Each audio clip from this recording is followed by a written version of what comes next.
Perpetual optimism is a force multiplier.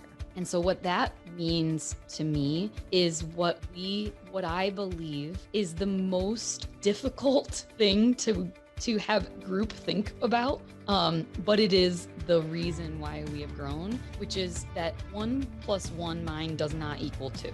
It's a force multiplier. When one idea is built upon by another one's experience or depth of knowledge or perspective, you can accomplish greater feats with those 2 minds, 3 minds, 4 minds than you could on your own. And when your organization truly believes that, it's no longer marketing of yourself or branding of yourself. It is your purpose, and it is real and authentic. Welcome to Grow Think Tank. This is the one and only place where you will get insight from the founders and the CEOs of the fastest growing privately held companies. I am the host. My name is Gene Hammett. I help leaders and their teams navigate the defining moments of their growth. Are you ready to grow? Are you an optimistic leader? My hope is, as an entrepreneur, you've embraced optimism and it's allowed you to create the success you have today and create the team and take the risks that are necessary.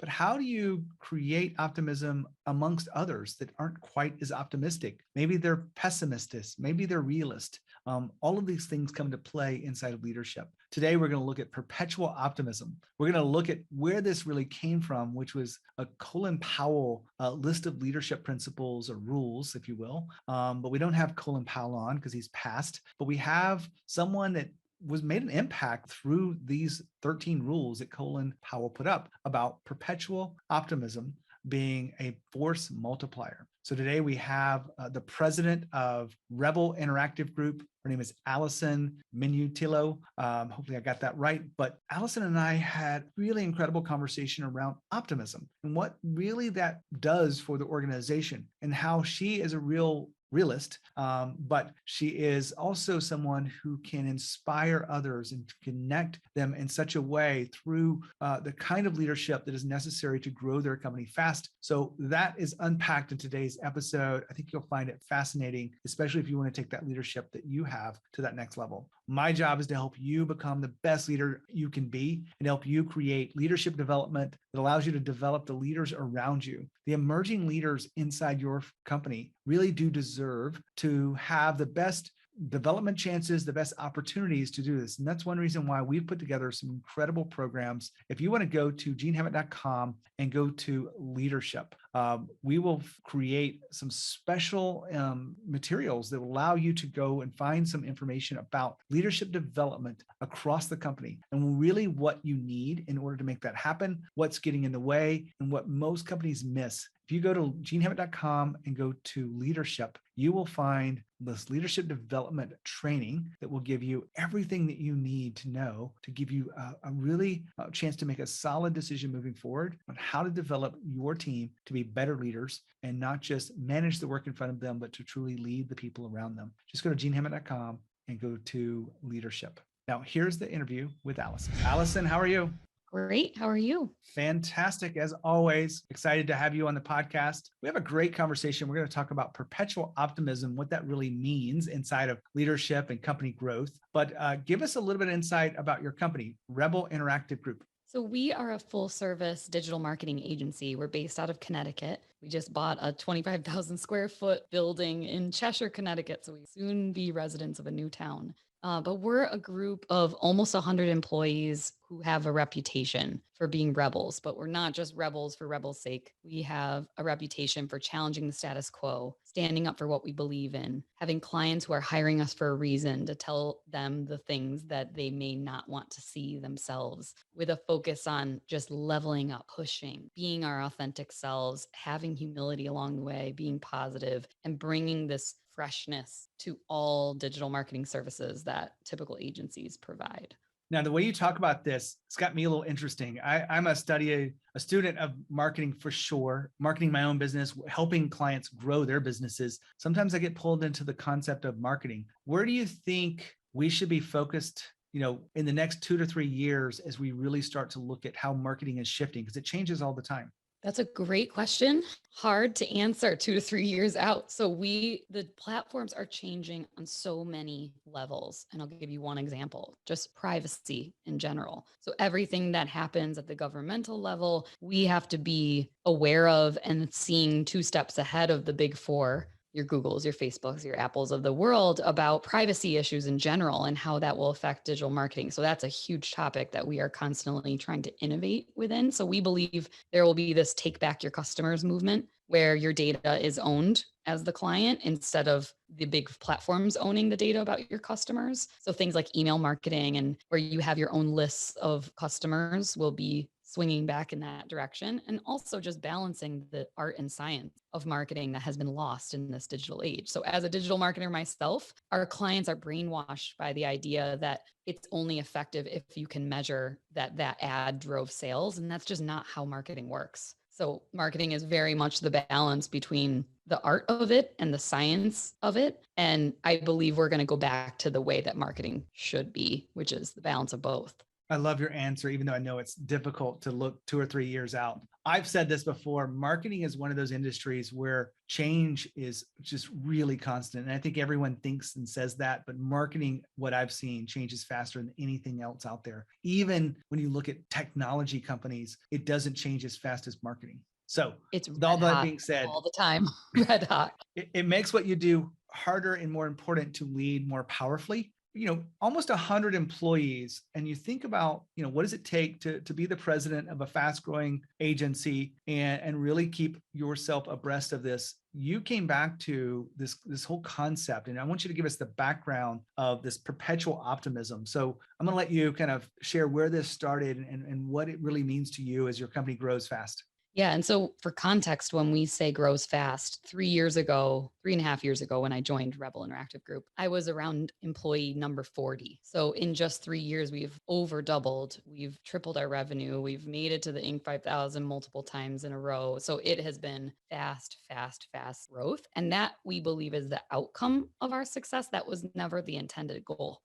What the intended goal was something far greater and leaving our mark on this world. It sounds really big picture, but that's what we are in it for. And so as we're working on our brand and we're talking about, who we are as a company, our vision, we had all of our vision, mission, value statements that we were all living every day. And my business partner, Bryn Tyndall, and I, we share inspiration back and forth to each other to kind of fuel our energy, fuel our inspiration every once in a while. And he sent me this image as Colin Powell passed away. And it was of Colin Powell's 13 rules of leadership. And they are all powerful and they are all impactful. But the number 13 one stopped me dead in my tracks when I read it. And it was the statement that summed up why I believe our business has grown so fast. And it was perpetual optimism is a force multiplier. And so what that means to me is what I believe is the most difficult thing to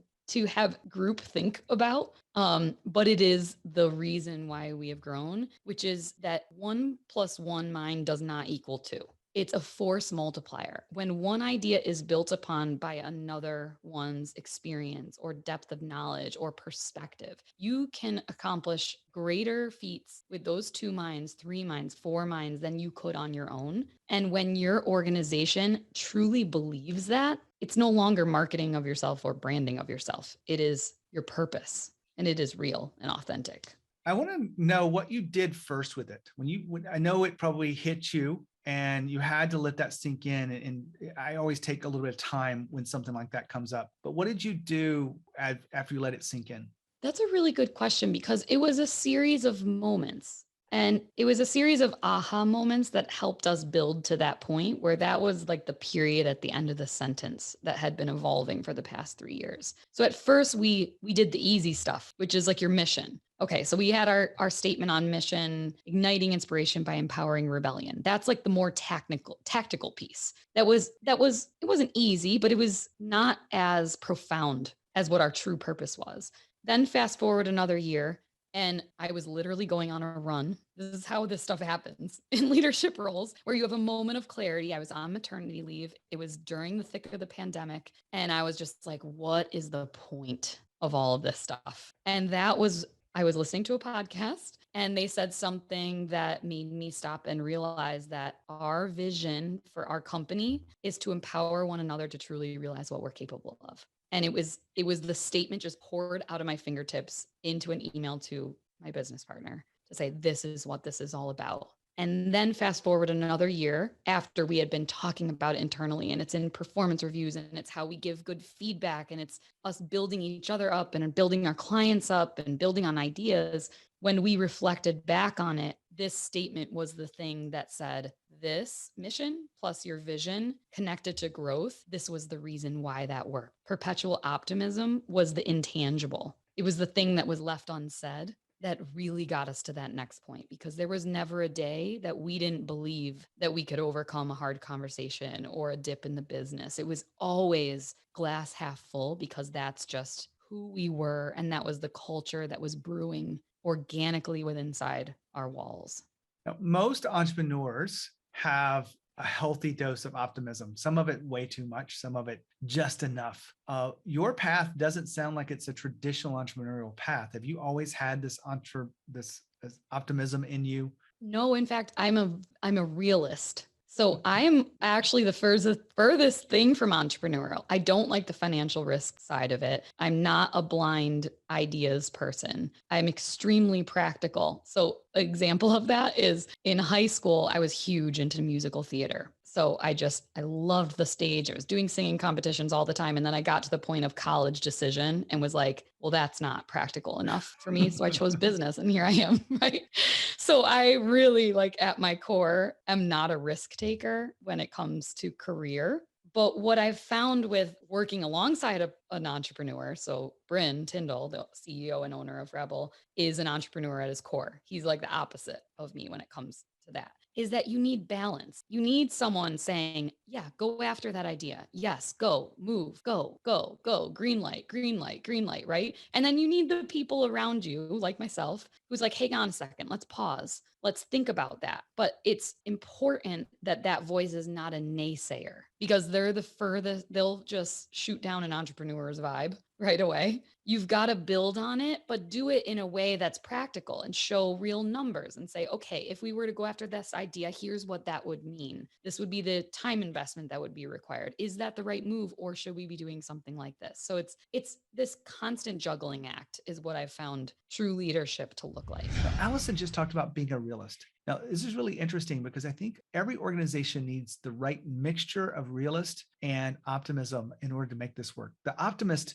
think that everything will work out in the end and that everything will be good or better than possible. The realist is trying to bring in a little bit of dose of balance to that. Now, the one reason why I didn't say we need pessimism, because if we have someone that's always pessimistic around the new strategies, the new ideas, it's going to suck the energy out of the conversations. The realist and the balance and the mixture there that with the optimism really does help you create really strong strategies to move forward. And I find that it's really necessary. So I wanted to put a spotlight on that for a moment, just for you to make sure that you are encouraging the realist and you are encouraging the optimism to play well together and to create the kind of organization that really does make a difference. Back to Allison. Now, you have grown through, client demand. You've added more people into this mix. It gets harder over time to truly lead because the company is just not as intimate as it was when it was 10 people or 40 people when you arrived there, Allison. How are you managing to create and keep the optimism level up across the company,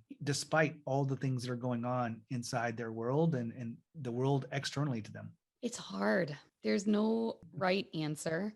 I personally feel like the hardest part of growth is the demand on your time that changes. And when you have less time to give to your employees, like, that's where the magic happens. That's where people feel a part of something. They want a piece of you. They want to talk for 30 minutes and you want to give it to them, but you just can't.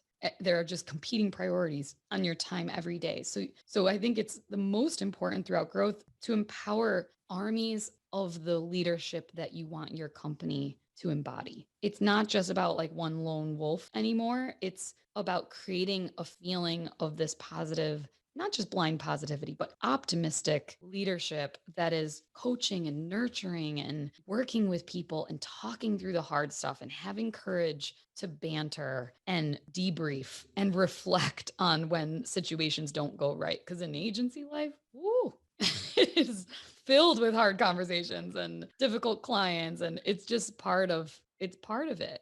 But I think that has been the hardest part. So we try and find ways to coach our leaders to then lead in the moment through optimistic, tough love.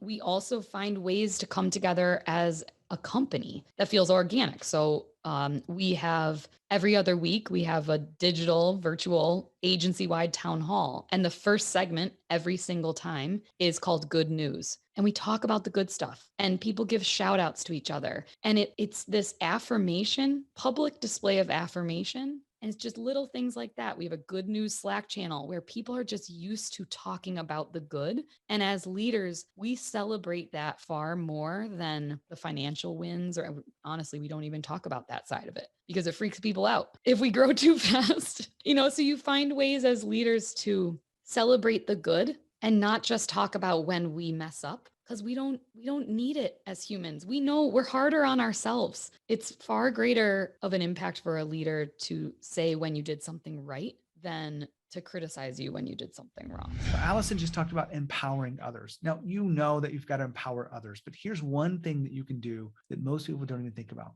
And here's a concept. The best ideas can come from anyone. If you truly believe that, you would create space in your meetings, in your conversations, to be able to listen to people who have ideas to share and thoughts, and you would be able to create a culture where the best idea wins. And if your business is based on only your ideas and your decisions, then you're going to have a lot of stress really moving to that next level, whatever the next level is, because everyone will depend on you to come up with the ideas, make those decisions. But you really want to empower others. And if you create this concept inside your culture that the best ideas win, you really have a chance to connect with people in a very different way. So I wanted to make sure that you understood how that works inside of today's growing and ever-changing landscape of people and culture and leadership. Back to Allison. I want to switch gears, Allison, because we could probably talk all day long about the power of optimism, but it has some dark elements to it that it helps to address these things, I think. In your perspective, what are the darker sides of being optimistic and maybe too optimistic at times? Yeah. Hard lessons that you learn yourself is who and when to trust. So by default, I'm an optimistic person. I'm a trusting person. So I look on the bright side and assume I can have that person's trust. I'll give you one specific small example. We just bought a building, like I said earlier. It's 25,000 square feet, and I am the resident GC. I have never done this before, ever. And amidst my day job, and I have 2 little kids. So it has been overwhelming to say the least, but managing contractors is a whole new ball of wax that I had to learn the hard way. One of our plumbers stole $5,000 from us, or $6,000 actually. And I was optimistic that I could keep his word as gold of no way would I ever screw you on the job. I'm going to show up on Monday. We're going to do X, Y, and Z. And all the plans were good. And I'm thinking, great, awesome. Oh, you need it in cash? Okay. So that's just an example. And then he ran with all his tools, left us high and dry on the job. So it's an example. Obviously, it's an extreme example, but I think when you are cautiously optimistic, that's probably the better way of describing it, that you need trust first. You need trust established with people first, and you can help them start to see the bright side, but not jumping too far into it where it's just blind optimism or blind positivity, because no one needs that either. And you end up learning the hard way like I did. I've been through this in different ways. It cost me millions. There was a little bit of trust, but it wasn't enough for them to truly deliver on the promises they made to me. And so I totally understand what you're saying here. Allison, we've been talking about perpetual optimism. What have we left out that helps you be the leader that you are today and really create this kind of perpetual optimism across the company? I think you need the right people around you who are willing to give you that hard feedback. I was reading something about Tom Brady, after he fake retired. And they were reflecting on his career, and the person in the interview asked him, like, who do you like to surround yourself with? And he was basically saying, paraphrasing obviously, but it is so rare that people have the courage to tell me when I didn't do well, because everybody's trying to yes him to death and tell him how great he is. But he values most the people who are willing to tell him when he effed up, when he messed up a play, or he didn't listen, or he didn't read the field right. And that rings really true to me, because I think the hard part about growth is you still see yourself as that small business leader. You don't see yourself how others see you, which is the leader of a 100-person organization in my case, right? And so I expect that everybody's giving me the full truth all the time, and that's my optimism taking over. But in reality, sometimes they're not as tough on me, or they're not giving me the honest truth as I want them to be able to feel comfortable doing. So I think asking for that constantly, you have to give people permission. You have to surround yourselves with the ones who are willing to do that for you, and they're also willing to take it themselves, and building that really close knit, tight leadership team, but also constantly talking about your failures. And like you just did, talking about the times when you learned the most through hard times, letting people fail. You have to be okay with it yourself to give this subtle permission to everybody else around you to be able to be themselves and to talk about those things themselves. So it's just it's constant hard work every single day, working on yourself, talking about that stuff, surrounding yourselves with the right people, and moments when you really do stop and pause and clear your head and say, look how far we've come. It's a perfect question to end on here. Allison, thank you so much for your wisdom and insight around this. Perpetual optimism is something that I live by, and sometimes to my detriment, but I'm not willing to change because I know the force it has inside of who we are, how we connect with people, to be as optimistic as we are. I think you have a lot more entrepreneurism than you realize you do. Thank you so much. Thanks for being here. Thanks for sharing everything. Appreciate it so much. It was lovely talking to you. I get a chance to reflect back what we've just experienced here and what I take away from it so that our audience can learn from this. I'm an executive coach. I work with a lot of people who are successful. They have it all put together. But you know what? It takes a lot of self-awareness to look at things and really be honest with yourself and ask people the things that Allison's been talking about today about, being trustful and asking for those harsh truths and really being able to stand in that for this. And I really believe that your ability to be a better leader and to grow a more successful company is your ability to be optimistic in times when it's really down, but also to surround yourself with people that are willing to really be transparent and tell you what's really going on, not just what you need to hear, because that's the safe thing. That's the thing that keeps them their job or whatever it may be. You want to make sure that you are having these kind of leadership moments inside your business, because this is what it takes. Now, my hope is that you are the powerful leader you want to be, but if there's some area where you want to grow, I offer these sessions where we sit down and talk about what's getting in your way. Let's have a chat about your business, about your leadership. And all you have to do is go to genehammett.com and schedule a call. If you do that, we will talk about the things that you probably don't talk about with anyone else. I will be honest with you and I will give you the harsh truth. That's what I'm known for. And I'd love to be able to help you figure out what your weak spots are and even the blind spots to help you grow your business. Just go to genehammett.com and schedule a call. When you think of growth and you think of leadership, think of Growth Think Tank. As always, lead with courage. We'll see you next time.